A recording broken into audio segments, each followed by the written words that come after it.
2025 March മാസം 25-ാം തീയതി ചൊവ്വാഴ്ച ദിവസം. നാളെയും തുടർന്നുള്ള ദിവസങ്ങളിലും നിങ്ങൾ അറിഞ്ഞിരിക്കേണ്ട പ്രധാന വാർത്താ അപ്ഡേറ്റുകളാണ് ഇന്നത്തെ ഡെയിലി അപ്ഡേറ്റ്സിൽ ഉൾപ്പെടുത്തിയിരിക്കുന്നത്. ഒന്നാമതായി, സംസ്ഥാനത്ത് സ്കൂൾ പ്രവൃത്തി സമയം 45 മിനിറ്റ് വർദ്ധിപ്പിക്കുന്നത് പരിഗണനയിലുണ്ട്. സ്കൂൾ പ്രവൃത്തി സമയം രാവിലെ 9:30 മുതൽ വൈകിട്ട് 4:15 വരെ ആക്കുന്നതിലൂടെ 45 മിനിറ്റ് അധികം ലഭിക്കുമെന്നാണ് കണക്കുകൂട്ടൽ. ഈ നടപടിയിലൂടെ ശനിയാഴ്ച പ്രവൃത്തി ദിനമാക്കുക എന്നത് ഒഴിവാക്കാനാകും. എന്നാൽ മദ്രസ പഠനത്തെ സമയമാറ്റം ദോഷകരമായി ബാധിക്കുമെന്ന വിലയിരുത്തലുമുണ്ട്.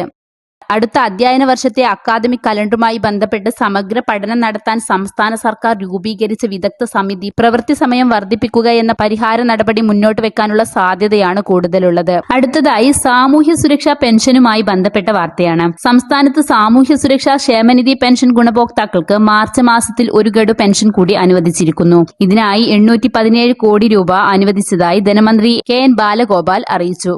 62 ലക്ഷത്തോളം പേർക്കാണ് 1600 രൂപ വീതം ലഭിക്കുന്നത്. വ്യാഴാഴ്ച മുതൽ ഗുണഭോക്താക്കൾക്ക് പെൻഷൻ ലഭിച്ചു തുടങ്ങും. 26 ലക്ഷത്തിലേറെ പേർക്ക് ബാങ്ക് അക്കൗണ്ടിൽ തുകയെത്തും.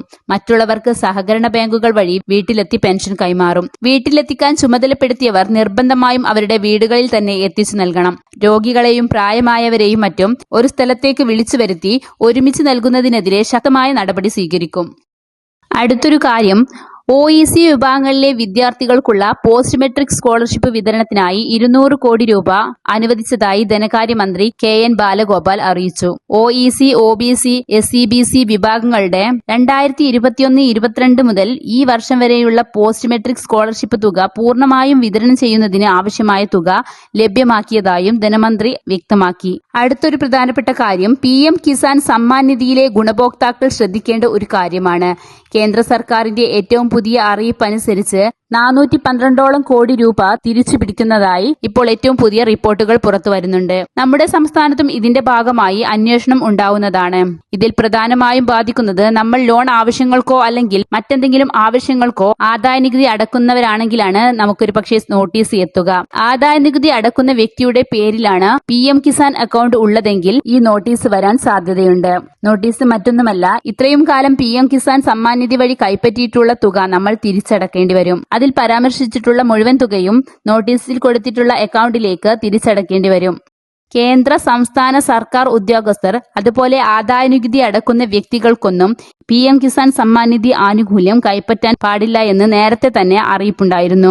ഇങ്ങനെയുള്ളവർക്കാണ് തിരിച്ചടക്കാനുള്ള നോട്ടീസ് ഇപ്പോൾ എത്തുന്നത്. മറ്റൊരു അറിയിപ്പ്, സംസ്ഥാനത്ത് ഭക്ഷ്യ പൊതുവിതരണ വകുപ്പ്, സപ്ലൈകോ എന്നിവയുടെയൊക്കെ ആഭിമുഖ്യത്തിൽ റംസാൻ, വിഷു, ഈസ്റ്റർ ഫെയറുകൾ ആരംഭിക്കുമെന്ന് ഭക്ഷ്യ പൊതുവിതരണ വകുപ്പ് അറിയിച്ചു. മാർച്ച് 25 മുതൽ 31 വരെ ഓരോ ഔട്ട്ലെറ്റുകളെയും അടിസ്ഥാനമാക്കിയാണ് റംസാൻ ഫെയറുകൾ സംഘടിപ്പിക്കുന്നത്. സബ്സിഡി, നോൺ സബ്സിഡി സാധനങ്ങൾക്ക് പുറമെ ബിരിയാണി അരി, മസാലകൾ എന്നിവ വിലക്കുറവിൽ ലഭ്യമാക്കുന്നതിന് വേണ്ടിയാണ് ഫെയറുകൾ സംഘടിപ്പിക്കുന്നത്. വിഷു, ഈസ്റ്റർ ഫെയറുകൾ ഏപ്രിൽ 10 മുതൽ 19 വരെ സംഘടിപ്പിക്കാനാണ് തീരുമാനം. വിഷു, ഈസ്റ്റർ, റംസാൻ ഫെയറുകൾ സംഘടിപ്പിക്കുന്നതിനായി 100 കോടി രൂപ കഴിഞ്ഞ ദിവസം ധനവകുപ്പ് അനുവദിച്ചിരുന്നു. വാർത്തകൾ പൂർണ്ണമായും വീക്ഷിച്ചതിന് നന്ദി.